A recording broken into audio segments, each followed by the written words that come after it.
Hey guys, so in Deuteronomy 28, it lists a number of blessings for obedience and curses for disobedience to God's word.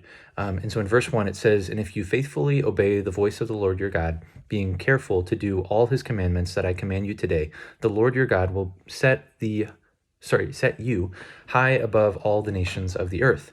And then in verse 15, it says, "But if you will not obey the voice of the Lord your God, or be careful to do all his commandments and his statutes that I command you today, then all these curses shall come upon you and overtake you."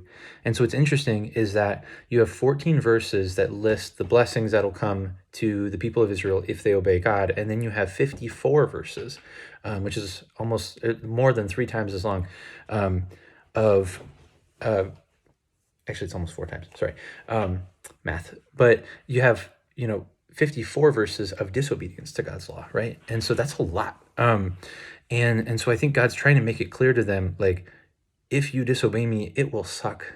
Life will not go well for you, but there's blessings in obedience. And he knows that at the end of the day, they're going to choose disobedience. That for a short time they will obey, but very quickly they will turn away from him. And he allows them to do that because he knows that that's what it's going to take for them to come back, is by learning from their mistakes and not just succeeding the first time. And I think all of us can experience that in some level or manner.